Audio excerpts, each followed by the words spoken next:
Yeah. How are you? Morning.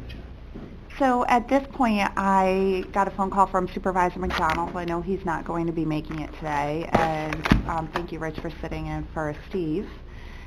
So I think we have the group that's going to be here for today's meeting. So if you've all had a chance to look at the minutes from last meeting, are there any changes or anything anyone would like to make on it? Feel pretty good about them? I just have a question about the minutes, if I could speak to whoever writes the minutes. It's sometimes confusing when I get 1, 2, or 3 drafts of minutes, and then I go back later and try to sort them out. Is there any way that we could have them marked as far as the date they were last revised? Sure. I mean, I don't know if this is the usual practice in the Board of Supervisors, but it's confusing to then be looking at 3 sets of minutes and you're not sure which is the current one. Is it perhaps that one got recalled and a new one got sent out? Well, right, but in the meantime, you've printed the one that got recalled, and you may not have time to mark, oh, this one's bad. So you're on top of your game and you're printing it out right away. I wouldn't say that, but... No, it's No, just... I think that's a good point. We can definitely, and we should probably do that as a matter of practice with any of them. Version 1, version 2, version 3, Yeah. so on and so forth, so you know, or sometimes they put dates on forms too, so you know which one came before which. No, I think that's a good Thank you. practice across the board, and as you know, or maybe you don't know, Tom, what we've been doing, because we have the video for the YouTube, we passed a resolution, I don't know, or a practice of the board a couple years ago now, that the minutes are summary minutes because of the YouTube. So before it used to be all verbatim, it took up a lot of time in the office, and so now that we've complemented it with video, they are summary minutes, so they do look a little different than they had in the past. Thank you. Sure. Thank you for that. Okay, so today what we wanted to do, and probably many of you have read in the paper that we are wishing Brian Rickenbach all good well wishes, and we're sad to see him go. So we will have a change in our representation for the Airport Advisory Group from the perspective of the County Attorney's Office. So I'm excited that we can still have Brian here today to talk a little bit about, he's been very much involved with the working group, and it's my understanding that Mary will fill those shoes temporarily with the advisory, being the liaison to the advisory group. But Brian has an update for us today on how things are going, and also I know Julie is here from the county as well to talk a little bit about what's going on with some changes there. So Brian, the floor is yours. Thanks. Where we have gotten to with the working group on the RFP process is we have cut through all those functions that we listed out, that we gave you folks last month, and what we think are the major things that anybody who proposes to run a full service or a limited service FBO at the airport can do. And unless you guys have strong feelings one way or the other on that, we're prepared to proceed as we indicated on there. That is, those 4 or 5 functions being a full service FBO, and any one or more of the other ones, the optional ones, being limited service FBOs. In essence, somebody could offer 1 or 2 or all of those limited service FBOs together, and that's up to whatever proposal that entity would like to make. And where we got to at our last meeting, last Friday with the Friday before, was that we don't want to so deeply or specifically itemize these things so that we cut out some good idea that's out there that doesn't fit our model.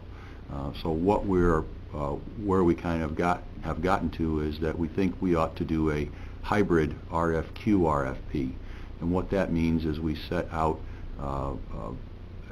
asking someone for what their qualifications are for any particular items, any functions, and then here are the minimum standards. For example, if you're going to be a minimum operator of an air charter service or a pleasure flight service, these are the minimum things that you have to have, and that's going to be largely driven by what the industry requires and what the federal government requires on those things.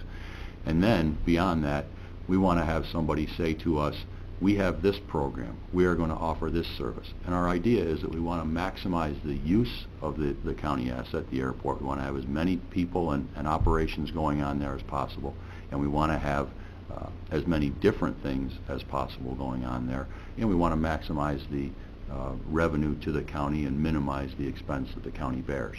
So to that end, I've asked Julie to kind of talk a little bit about our ideas for the hybrid RFQ-RFP process.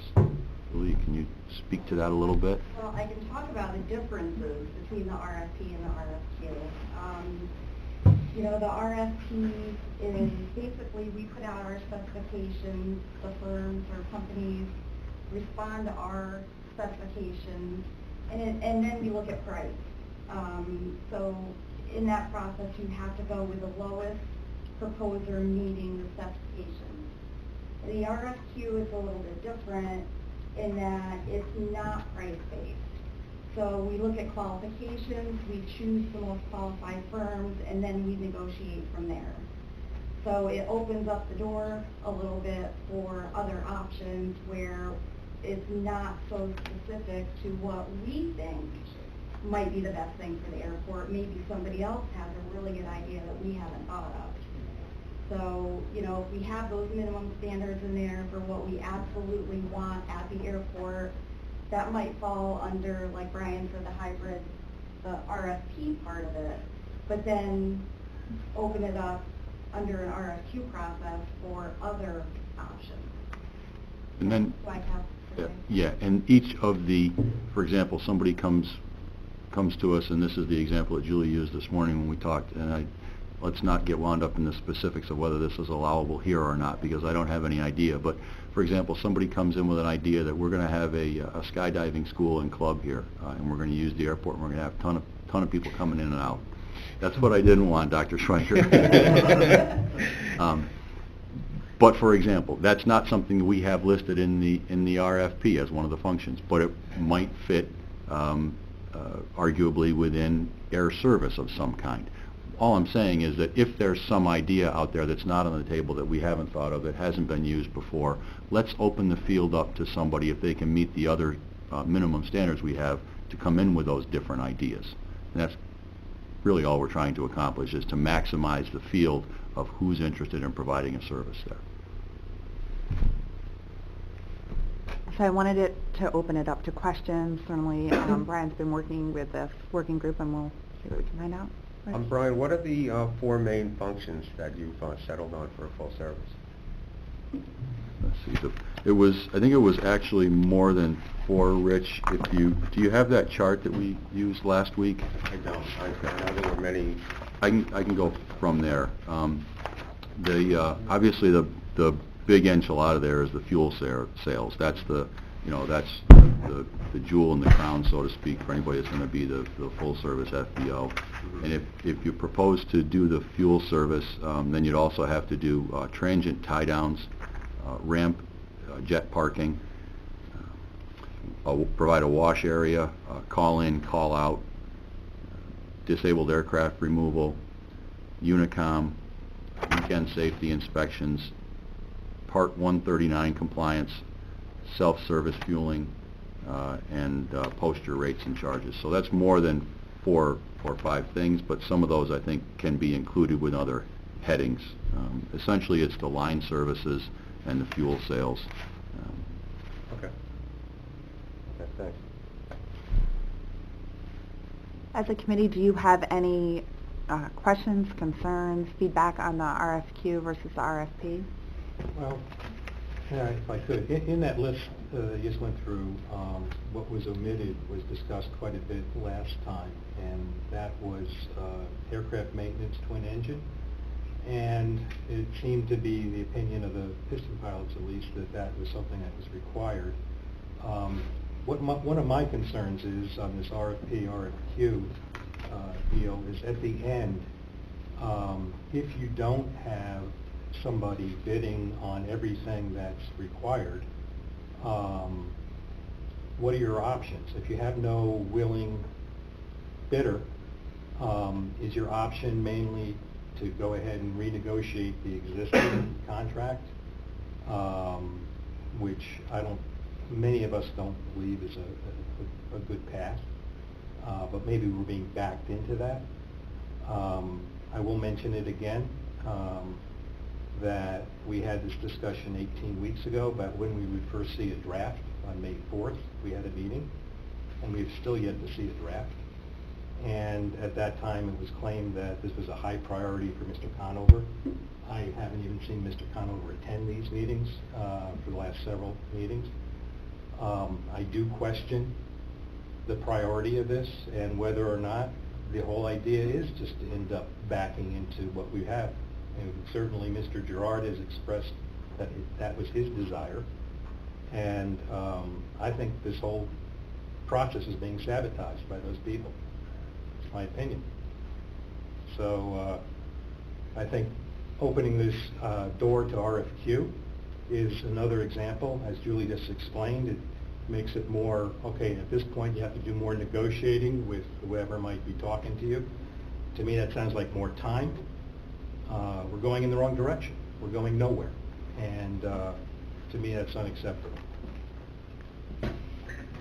Thank you. Are there other comments or feelings from the committee? Again, RFP, RFQ, there are different ways to hopefully get to the same bottom line.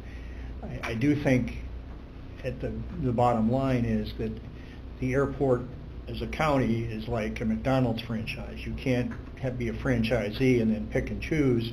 We're not going to serve French fries. That's going to get you in trouble with corporate. So the county, as the owner who has a large investment, should expect somehow in total that the various needs are reasonably served. I know Travis mentioned last month about he didn't want us, in terms of maintenance, the county shouldn't be subsidizing us recreational pilots. I understand that. We're all on the same page here. We want to maximize income to the county in a reasonable way. I did some numbers for Travis's benefit. Those of us, there's kind of different groups within. There's what I'll call recreational pilots, which myself, I go out, I like to fly. It's like somebody having a boat, maybe. Okay. There are people that use it for their business in a small airplane to get from here to there, and various people do that. Then there's the corporate jets and the other kind of thing that come in here. Those of us that are recreational pilots, it's still real money. Okay. I went back to 2012. That's as far back as I easily could go. I spent $48,000 on that airplane, of which 80% was spent here. Rich Air doesn't sell me insurance. Okay. 18,000 of that was for hangar rent, for which the county gets 3% or about $500. $11,000 I bought fuel here. At 7.5 cents a gallon, the county got $180 plus 3% sales tax, and $9,800 was for maintenance and parts. Now, this varies year to year.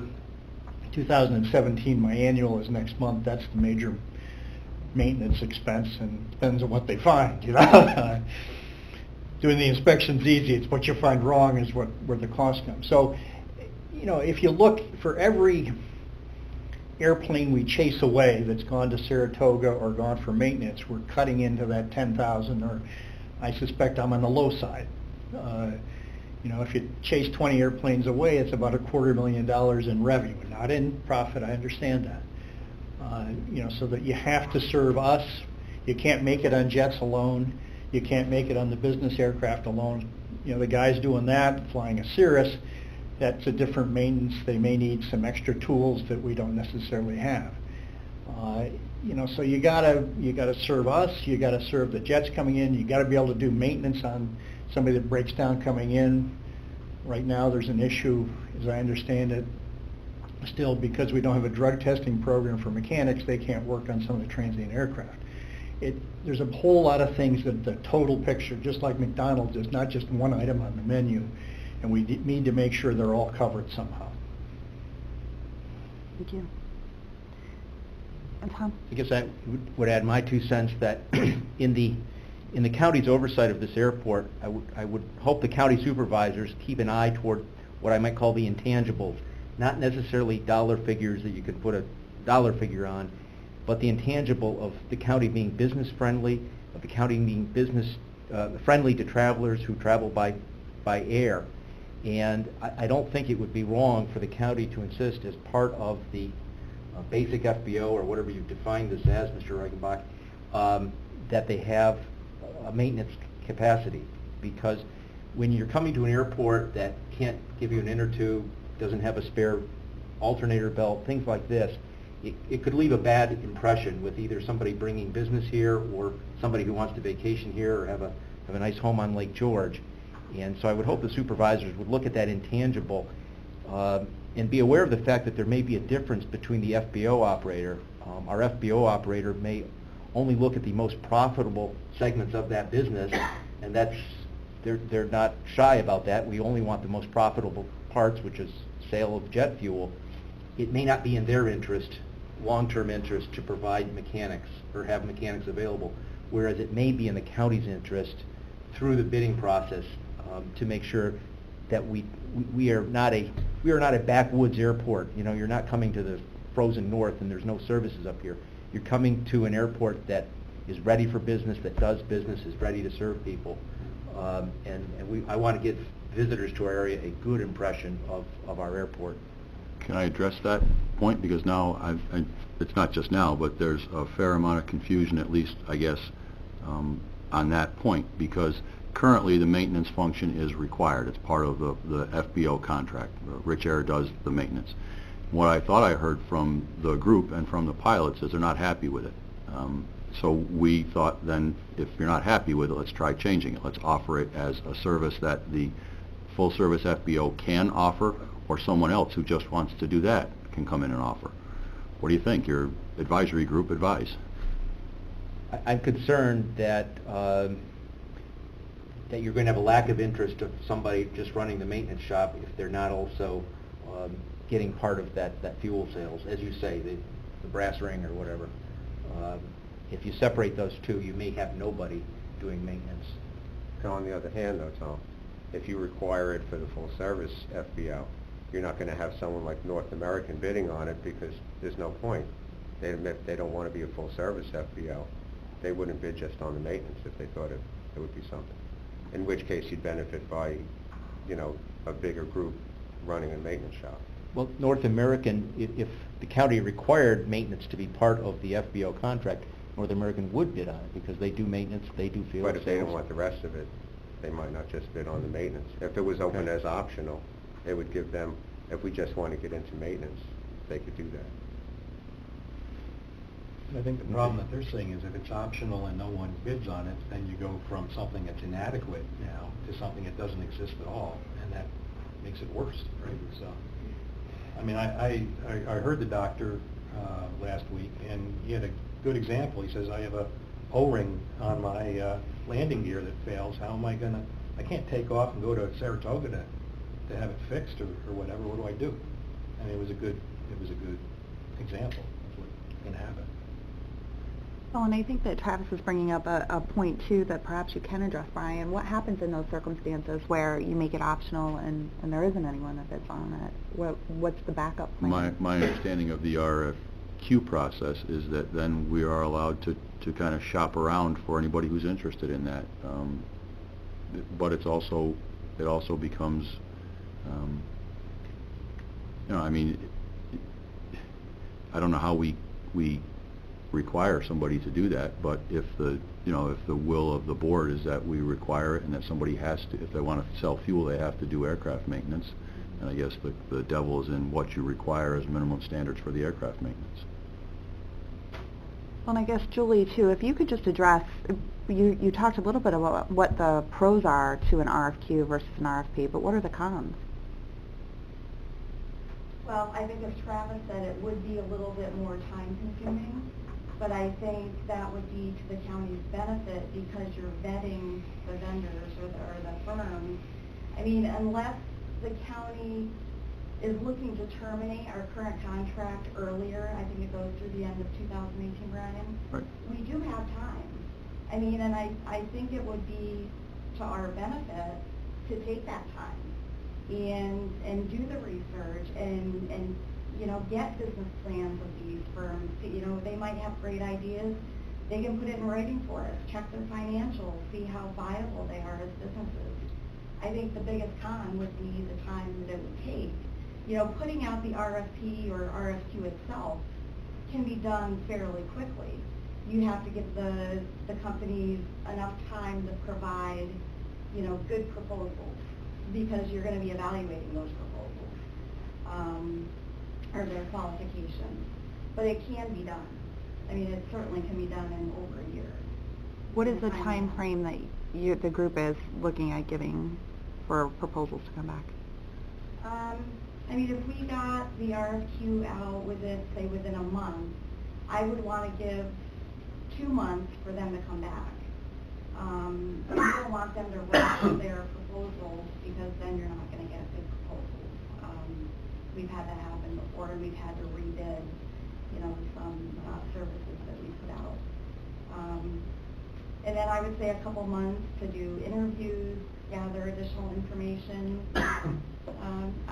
6 months would be, I think, fair. From the time you put it out.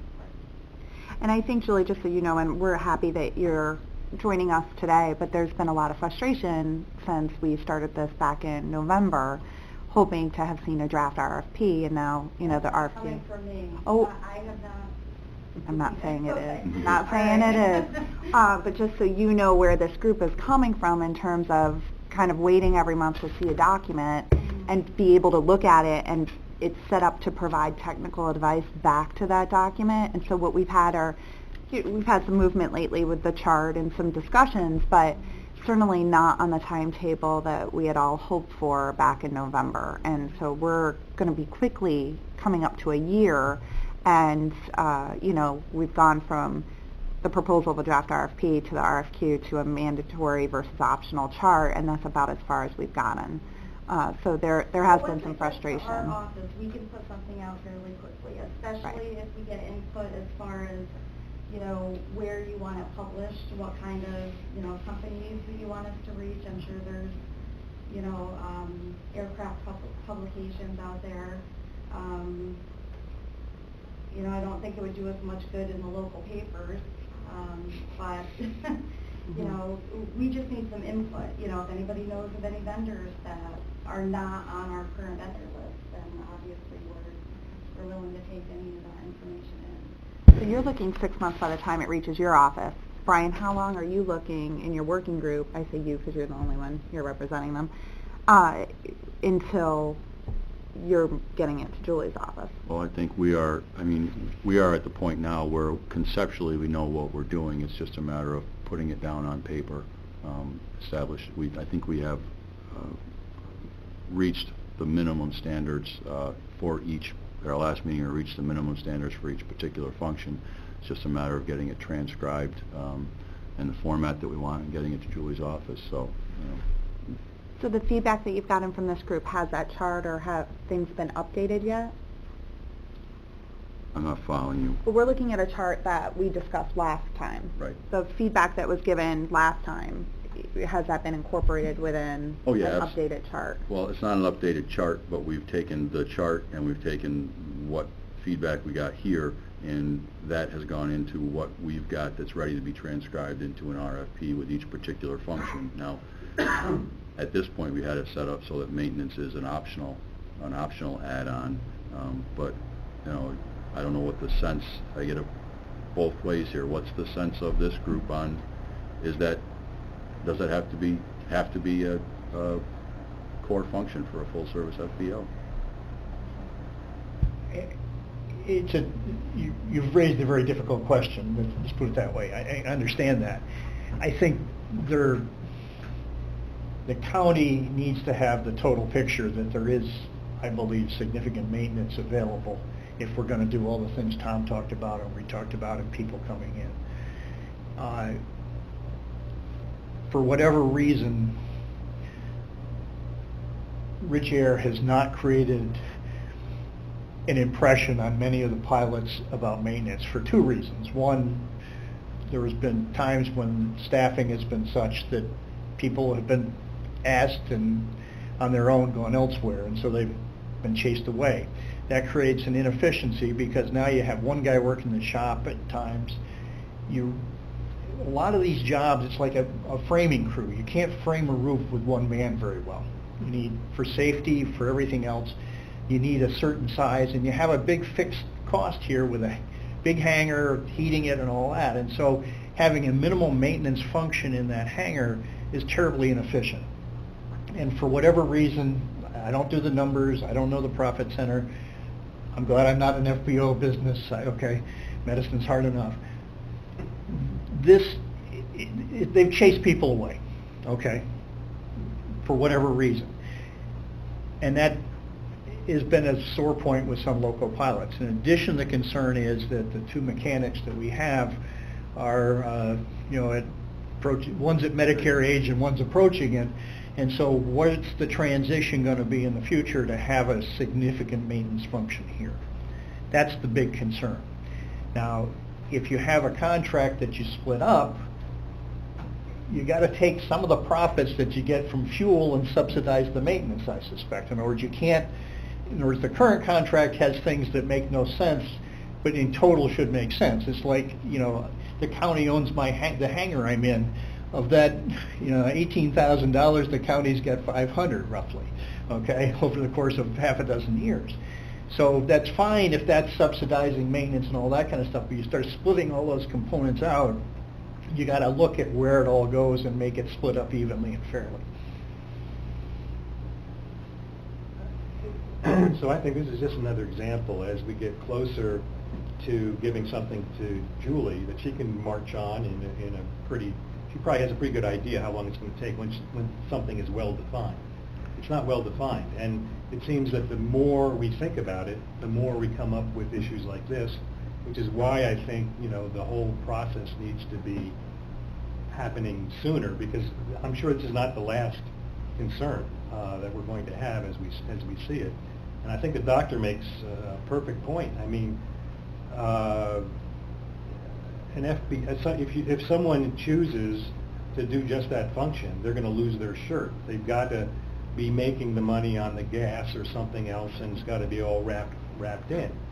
The real question becomes: is it something that's absolutely mandatory, or is it like a convenience? And initially I was thinking it sounds more like a convenience to me, but the doctor made a good point last month that perhaps this is more than just a convenience, but something that will be expected. But I don't know how to answer that, and I'm not sure we have a consensus on that, but these are the kinds of things that the county has to make up their mind about before they take it to Julie, so she can say, is it required or isn't it required? And this might take some time, and this is my concern. I think what we've been able to accomplish while we haven't gotten the draft document, what we have been able to accomplish as a group is having this type of dialogue, seeing those pros and cons, and opening up a really professional conversation about what our community and what users of the airport, what we want to see out of it. And is there any, and while I very much appreciate your attendance and, providing this information back and forth, it seems to me that the closer we're getting to giving a document over to Julie's office, to being able to start that process, is there an opportunity that we could have a joint meeting with the working group? I mean, we've provided a lot of different insight and feedback, but as Travis pointed out, and perhaps our vice chairman, would like to weigh in today and make some comments and, provide some insight on behalf of the board, since our chairman isn't here, but, is that doable? I don't think it's a reach to ask for a joint meeting, particularly knowing that you've got a bunch of experts and community members in the room that are volunteering their time. Certainly legally permissible. I don't know the process that the board wants to engage in. I do know that Chairman Gerard did want to convene a special meeting of facilities to talk about what we had come up with the working group, to discuss the particulars on that and get their vetting on where we have gotten to so far. Perhaps it's a crazy idea, but is that something that the advisory group would be remotely interested in, or are you happy with having, just kind of the liaison? I think there's got to be some discussion, because I would think that, there aren't any board members necessarily that have the expertise in this area. I don't have the expertise in this area. You've got some pilots here that probably could certainly contribute insight into whether this is going to work or not going to work. And I think it's necessary. Again, we're going to get into more of these issues. We Mhm. haven't ever discussed whether Part 135 requirements should be met or shouldn't be met. There's a lot of things we could get into. 139. 139, okay. And so, there are responsibilities for Part 139. There could be fines if things aren't kept up to snuff, and who's going to... There's a lot of things that haven't even come up yet that I think should come up at some point in time, and I don't know if the board in general has the expertise to talk about these things without someone like Mr. Clements or the doctor to share what their feelings on this. Supervisor Schulkel? Madam Chair, I thought I was going to be invisible back here, but seeing that you pointed me out. A couple of things. First of all, what is the Q in the RFQ? Qualifications. Qualifications, okay. Maybe I was sleeping at the time, but this one of the airport meetings, I've been to a lot of them, and this one probably is the scariest one that I've been at, because I agree, we've got a lot of issues that are coming up. Doctor brought up a classic one. I mean, what do we do? What do we do? And to Travis's point, yes, we can't have this go much farther.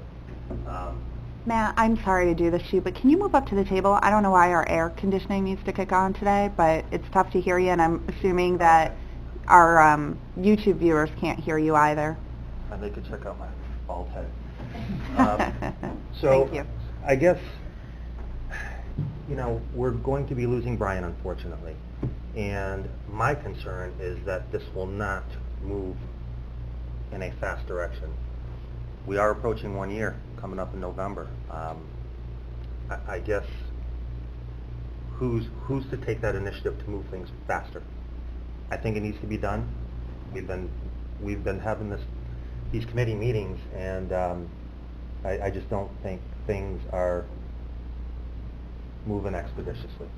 So, Brian, I hate to put you on the spot, but will we have oversight from you? Do we, I mean, Mary is solid, but she doesn't come to these meetings. I'm a little nervous myself. Is it 2018 that Rich's contract is done? Okay, so, I mean, we got to do something by June of next year at any rate, right? When I leave the office, Mary will be up to speed. She will be, she will know what's going on. She knows what's going on now. She's just not here this particular morning, but she knows what's going on. And this is going to be, this is not, shouldn't be driven by the county attorney's office. The airport manager is the one who has the knowledge and the expertise, and he has been driving the substantive bus, which is as it should be, in conjunction with Chairman Gerard and the Facilities Committee. Those are the entities that should be making these decisions. So that's how it's going to work in the future. I think that's how it has to work in the future. I guess maybe I just get somewhat annoyed just being in private practice, knowing that something like this should be, moving a lot faster, and it's not. Well, and I think you're bringing up some really good points. I mean, here today, certainly we don't have representation from the Facilities Committee. We don't have representation from our own airport staff, and we as a group decided 1 year, and we'd reevaluate whether this was working or not. And I, for one, believe in finding experts in the field, talking to them, taking those recommendations. This is why we recreated this group. And the lack of communication and cooperation within the working group, Brian's been great in keeping us up to speed. It's nice to hear from Julie about the RFQ, which was the first time we're hearing about this, versus the RFP. But in facilities, we haven't had any extensive discussions, for those of you that haven't been at facilities, regarding this either. So I think that asking for some type of interaction between the working group and this group and facilities, perhaps it needs to be a meeting of all three groups, which I'm sure is permissible as well, and start hammering this out. If we're that close, as you say, to finalizing this, that sounds like a really good sign. But it does sound like Travis has brought up the fact that there's going to be a lot of unanswered questions, and I'm happy to hear our vice chair representing the board and saying, you know, we've got to move this a little faster, and that it is scary, and that we are coming up on that 1-year mark, and I'm going to look at all of you and say, is it worth it? Do you want to keep doing this? You know, we've committed to a year. You know, are those suggestions being heard? Are they being implemented? Are we making some headway? Or are we... I'd like to think that the Board of Supervisors and those members on it at this point in time are not about to walk into a RFQ now that they don't have that expertise on. Yeah, I don't know about you, Matt, but you know, I'm really hopeful that you as Vice Chair can bring that information back to our chairman and to that working group. Well, I mean, I've spoken to Rich Skimmerhorn quite a bit, and I didn't mean to say private practice. I don't have private practice, but private enterprise. But it is very frustrating as a business owner to be kind of held hostage, so to speak. You know, I mean, you feel like you can't move and do anything, and you just want to better the county by moving forward, and we can't. Sure, Julie. Add something. You know, I've only been at the last 2 working group meetings, but I think where we're struggling a little bit, and Brian, you can jump in if you want, is that we realize the issue with the fuel sales being tied to the maintenance and all of that, and we're trying to figure out the best way, you know, to get the best proposals back or qualifications of the firms back, and allow other things to go on at the airport. So it's a difficult structuring that, I think, and there's been some changes, you know, in what has already been put on paper. So the more input I think we get, the better. If somebody, we don't want to be in the same situation that, you know, we're in now. We want to get the best bang for our buck. So that's why we want to put out a good document. I agree. Believe me, and if you don't mind, No, please. can you? Would it benefit us? I know I don't want to pull you guys in because less government involvement has always been the best deal, best practice. But would it help if we are now? I feel we're getting kind of close, but we still have some big issues. Do we meet maybe twice a month? If you guys are finding resolutions to some of these problems, do we meet twice a month to move this that much quicker? I don't know. I think the key is we need the other half of the group here. Well, you true. know, like these guys True. are great, and we even moved our meetings so that we'd have an hour and a half. We'd give it the time. We'd hope other supervisors would attend, so thank you for those of you that are.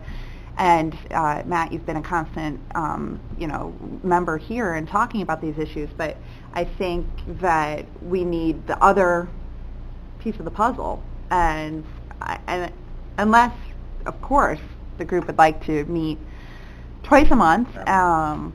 I don't. How do you feel about that? I'm just wondering why we couldn't have a draft document in 2 weeks.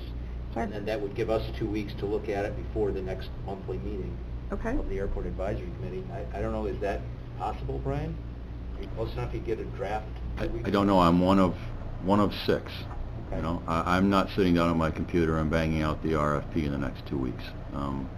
Ross is at meetings in Buffalo that he has to be at. I can certainly, you know, I will talk to the chairman and see if that's what he wants to do, and if that's possible, we'll do it. I can't make any guarantees. I feel like I'm I on the said. outside looking into this working group. I don't even know who the chairman of the working group is. I don't know who created the working group. But whoever that leader is, we'd like to hold them responsible to get us a draft in 2 weeks so that we have something to start talking about. Brian, can you address those questions? Because I don't know, I didn't create it. I know I tried to get in on it, but wasn't making the cut. So There's no chairman. There's no It's chairman, county okay. staff plus Ed Bartholomew. And we are trying to get to a good work product. And I can't say as I sit here right now, yes, we'll have a draft in 2 weeks. Certainly we would not like to have any other, I don't want to have anybody else have to sit in these meetings and be told that we're not doing our job. Of course, I don't want to do that. We're trying to get a product together. We're trying to get a good product together. can't tell you when that's going to be, as soon as we can, with the restraints we have here in county government of getting people together and doing the work. A draft is a draft. I mean, you know, if it's not good, we'll tell you it's not good, but... I you don't know, doubt that. But at least it gets things going, you know, and why wait a couple months and then for us to tell you it's no good? I mean, that doesn't help anybody. Nobody's waiting. I mean, waiting's not part of the equation here. Well, 18 weeks ago, we had this conversation, May 4th, and we were asking for a draft back then, and in 18 weeks, it hasn't shown up. I think Mr. Clement's request for a draft to show up in whatever form it happens to be in 2 weeks is not an unrealistic request.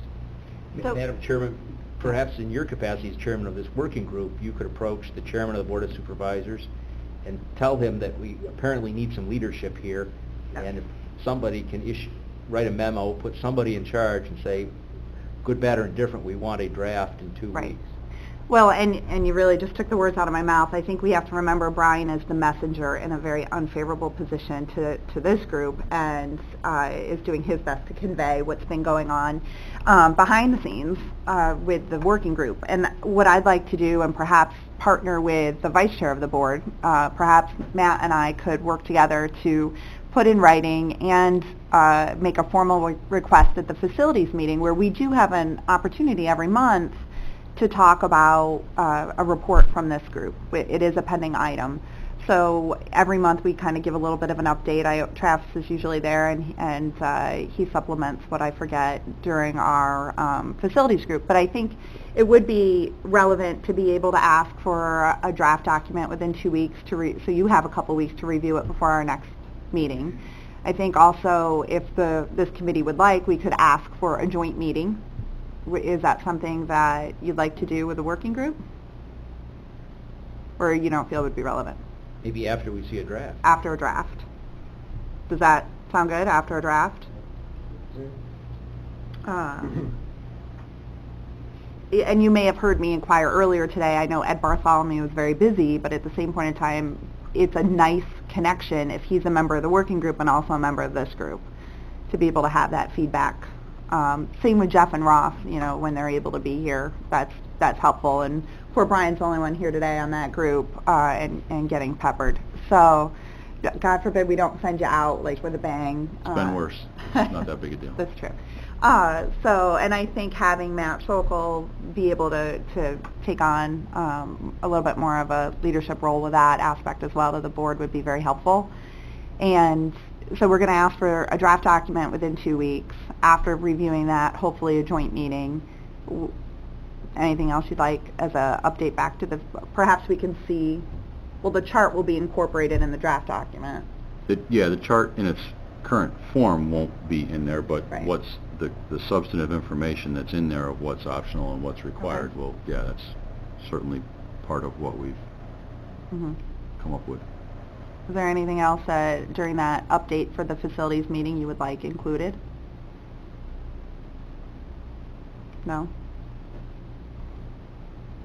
What do you think, Matt? Does that sound like a plan? I go back to my seat. No. I think now you're stuck at the table with us. Thank you. No. Does anyone else want to add anything? I know we have a couple other supervisors here. You know, any comments, concerns? Right. Can I just finish on one part? Sure. I do think it's possible to make money on maintenance. It just needs to be a bigger operation and fit under what Well, Rich has wanted to do. I have to disagree with you there, Dave. Well, Maintenance has been going down steadily every year. So, I know you guys say, well, we need more people. Well, you're throwing more money at a problem that's shrinking. So, maintenance is going to lose money the way we're doing it, and if it's optional, it gives someone else a chance to come in and do it better. If it becomes mandatory, then we have to offset the rest of the bid with what we know we're going to lose in maintenance. Yeah, I understand there's some shuffling here. It seems like others are successful at maintenance. That's So we should give them the opportunity Or- to come here. or somehow somebody needs to take lessons from somebody or whatever, but Because you know, well, you I understand that you're maintenance is going away, okay? Yeah. For a variety of reasons. There are 20 pilots have 29 opinions of why, okay? We won't, I get And great service out of them. None of it's because our guys aren't any good. Yeah, I get great service out of them. I have no complaints about what I get out of But maintenance. they have limitations, they don't do avionics, they don't do some of But the other there's, things that you won't have. but somehow there are people that are making money on on aircraft maintenance, and it's gonna take a different focus and all that. Yeah. Whether that's somebody through, just say, you're the FBO, or how you do it with something, or you get something, you know, somebody else comes in and does it. If somebody else comes in and does it, it's gonna take a while to build the business, and that's gonna be a challenge, so, I don't know. And it's been a challenge for us because we've had less and less maintenance every year. Well, Again, I we think can- what we're that's a- highlighting here, and I think it's great spirited discussion, is, you know, the challenges surrounding the maintenance aspect of it, and why that working group needs to be so aware of what those specific challenges are in going out for this. And just lastly, the differences between the RFQ and the RFP, I'm sure there's a simple document out there somewhere that describes what the differences are, and see, oh, she's all set with it. Is that something perhaps we could get electronically? Yeah, I can. Okay. You- Yeah, I just, you know, just as a matter of definitions and whatnot, maybe we could send that out to the group, if you send it over to Amanda. And this was actually written by an architect, but it's very, very good and Good. and what the definitions are. Okay. Would that be helpful? Everybody saw that? Good. And are there any other items that you want to bring up today and talk about in terms of, you know, new or old business, or things that are on your mind? Has anything come up with the prevailing wage topic?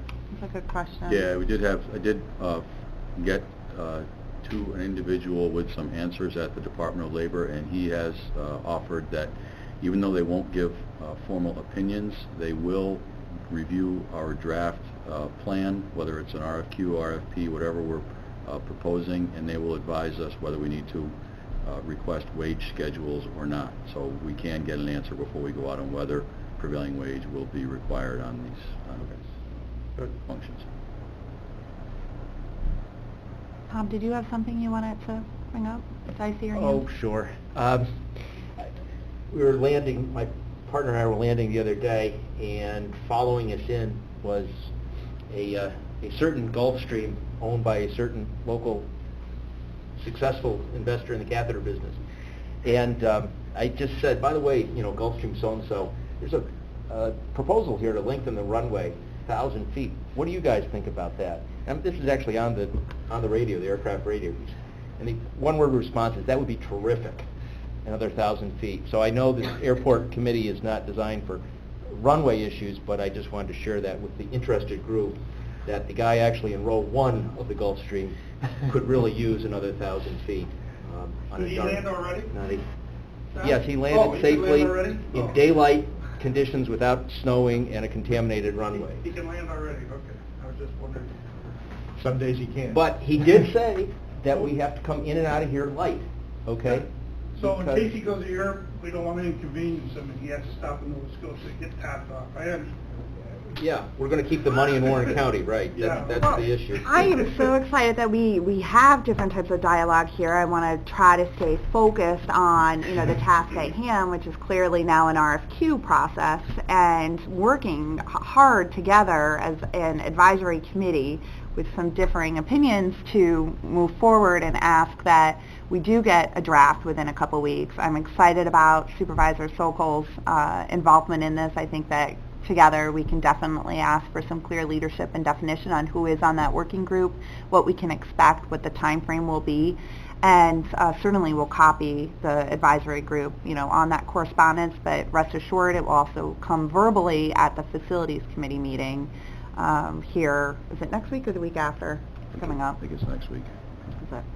So, and all of you are welcome to attend those meetings as well, and hopefully we'll make some headway. Anything else to come before the committee? Supervisor Beatty? Yeah, just one comment. The doctor is saying how much he has spent on costs in the last 5 years. I averaged it out in my head, it's $100 a year to the county, which $100 is $100, but 29 pilots, that's $2,900 a year. I can see where it would not be cost effective for someone to maintain a aggressive maintenance department, i.e. Rich. And so that does have to be weighed out. I also understand where you want to have some maintenance available because, you know, you do need to be able to fix O-rings without, how do you get your plane to somewhere else if you can't take off? So I get that too. So I think that maintenance piece, you know, has to really be, I don't want it to be a deal breaker, and I like the option where somebody else, if they think they can make money with a maintenance department, maintaining the planes, great. I submit to you, I don't see that happening. I don't believe somebody's going to say, hey, I can make a hell of a lot of money up in Warren County with my own maintenance department. Maybe I'm wrong.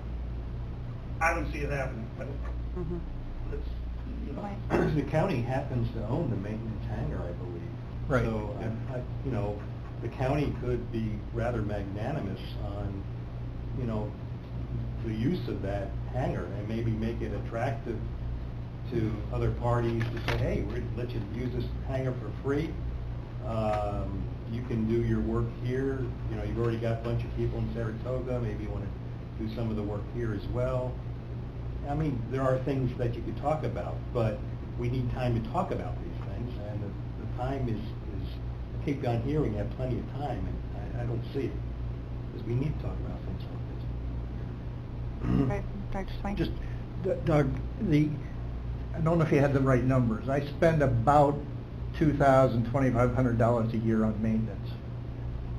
Now that's, you know, I'm in a phase with my airplane where I don't have any big items. You know, if I get to an engine overhaul, that's, you know, $25,000, $30,000 more for Tom's.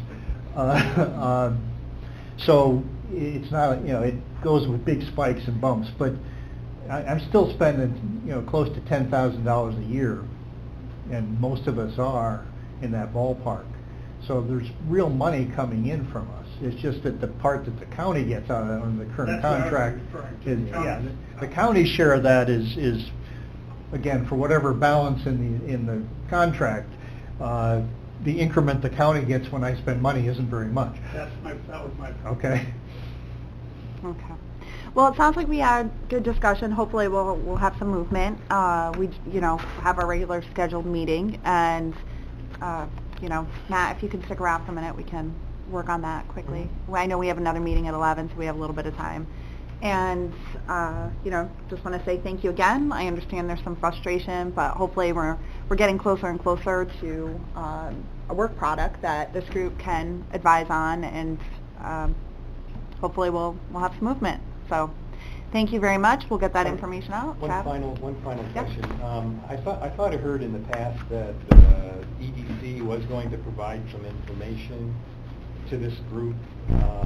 Is there anything coming out On the from them? comparative study? or- I'm not sure. I mean, I heard we engaged you, you saw a comparative study, you posted that. there's nothing additional coming. Nothing additional coming, no. Okay. All right. Thank you. So that's what's already been provided to the working group? Yes, and and that's on our website, we've made that available. Okay, so that's the only document that we're looking at? That was the document that we provided. Okay. Engaged. Okay. And I believe we did send that out to this group as well, did we not? Yes, I think so. It was out, it's on our website too, it's right on the front page. Can you just send me a link to that? Yeah, sure. Yep. I think it's the one dated January 2017. Yeah, it's beginning of the year. Actually, a copy of it. Here's a copy. Okay. Yeah. Have you all seen that? Yeah, okay. All right, well, thank you very much. I appreciate your time and volunteering for this as always.